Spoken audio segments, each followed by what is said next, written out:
They didn't panic over lies, they panicked over one question they refused to answer, and that silence, it's louder than any confession. Because here's the thing no one wants to say out loud. When powerful people are falsely accused, they deny it instantly, cleanly, aggressively. But when they're terrified of a very specific truth getting out, they don't deny it, they create chaos, noise, distraction. And that's exactly what we're witnessing right now. A full-blown meltdown dressed up as damage control, a public relations machine spinning so fast it's practically screaming, look over here, not there. And yet, the more they shout, the more obvious it becomes what they're not saying. For years, those yacht whispers hovered in the shadows like a rumor no one dared to touch. Hidden in forums, buried in comment sections, dismissed as conspiracy. The mainstream media, silent. Carefully, deliberately silent. But then suddenly, something shifted. Not slowly, not subtly. It cracked open all at once. And right at the center of that crack, one name detonated everything. Tom Bauer. When his investigation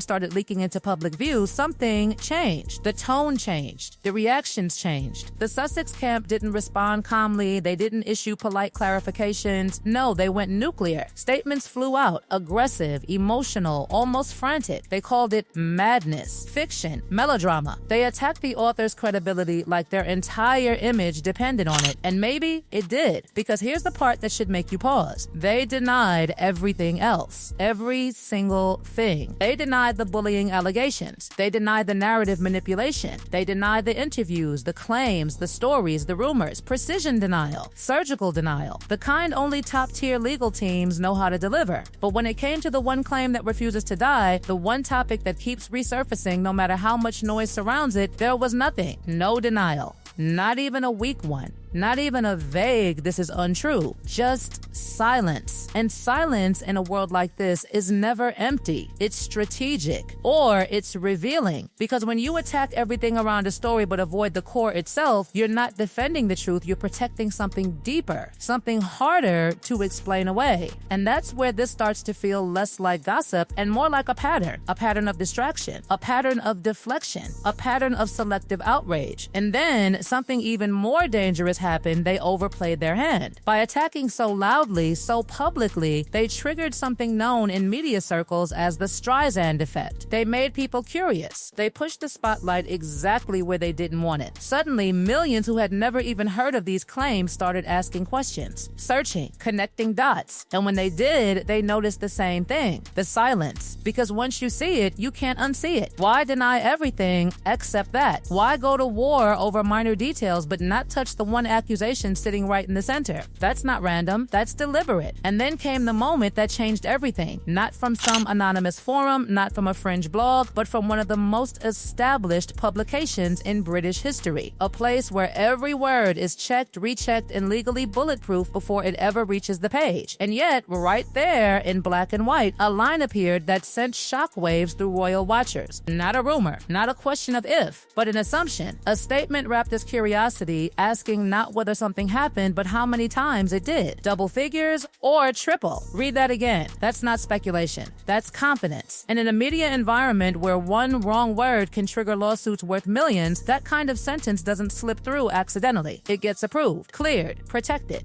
Which means something else entirely is happening behind the scenes. Because if it were completely baseless, the response would have been immediate. Legal action, retractions, headlines. But what followed instead? Nothing. No lawsuits, no public outrage, no official denial, just that same deafening silence. And now the question isn't whether the story exists. The question is why no one at the center of it is willing to kill it outright. Because in Hollywood, in politics, in royalty, there's one rule everyone understands. If a story can be buried, it will be buried. But if it can't be buried, it gets managed, redirected, smothered in distractions until people stop asking the right questions. But what happens when people don't stop? What happens when the questions get sharper, more specific, more uncomfortable? Because this isn't just about rumors anymore. This isn't just about headlines. This is about connections, networks, proximity. The kind of proximity that starts to blur the line between coincidence and pattern. And the deeper you look, the more it starts to feel like this wasn't random at all. Because behind every sudden rise, there's usually an engine. And in this case, that engine has a name. And that engine, once you see it clearly, you realize this was never just about chance meetings or fairy tale timing. It was infrastructure,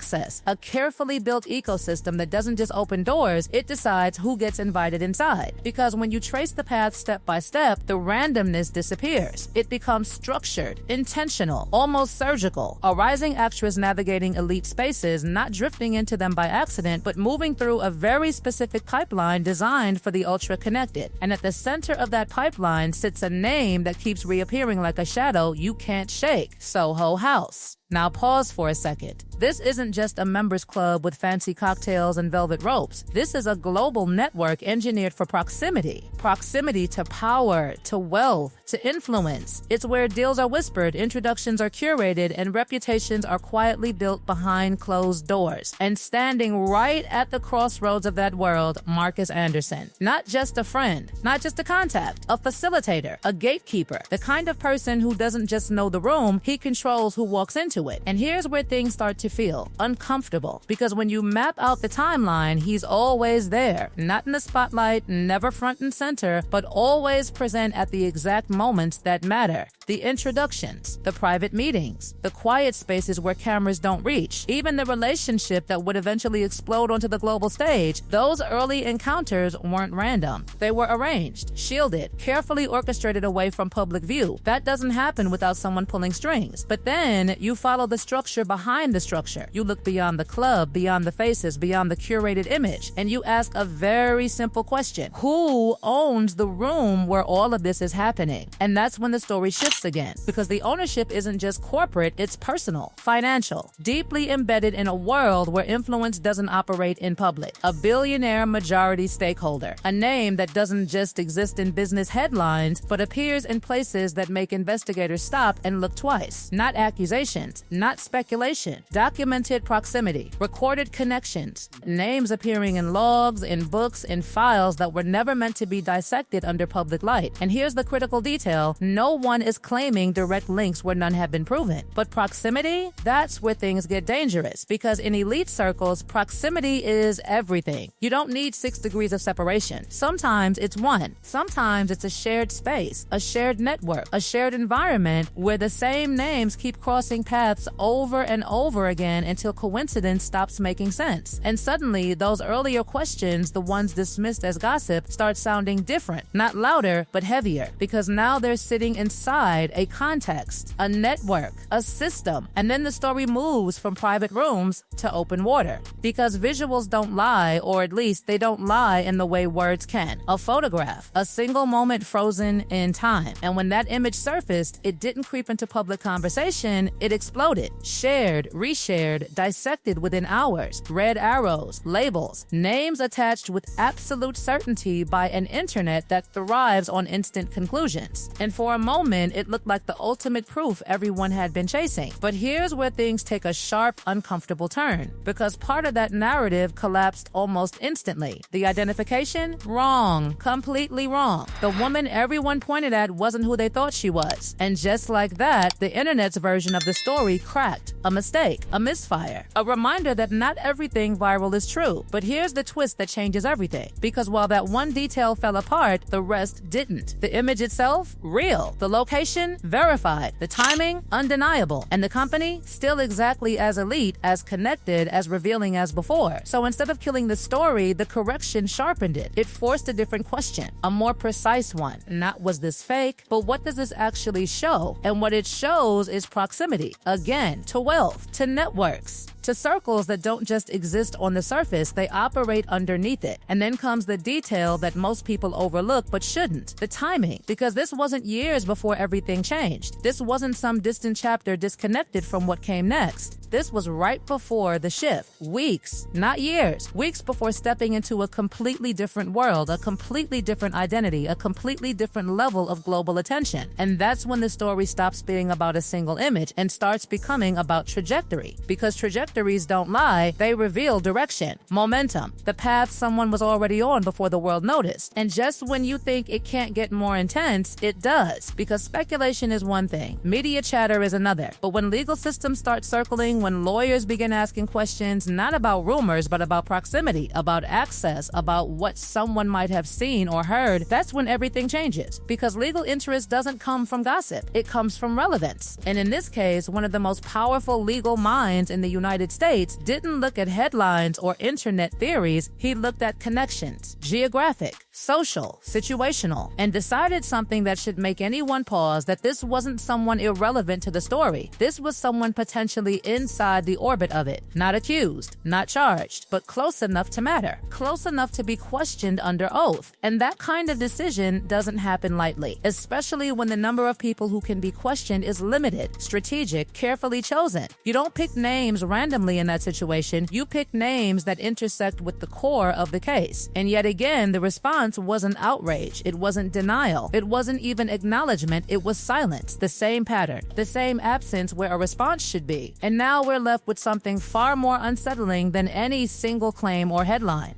A pattern of reactions, a pattern of what is addressed and what is avoided, a pattern that becomes impossible to ignore once you've seen it repeated enough times. Because this isn't about proving anything outright. It's about asking why certain things are never directly shut down, why certain questions are allowed to linger, why certain narratives are attacked from every angle except the one that matters most. And maybe that's the real story, not the claims themselves, not the headlines, but the silence surrounding them. Because silence, when it's this consistent, this targeted, this deliberate, it stops being empty. It starts meaning something. And the deeper you look into it, the more it feels like this isn't over. Not even close. Because the connections are still there. The questions are still unanswered. And the pattern, it's still unfolding.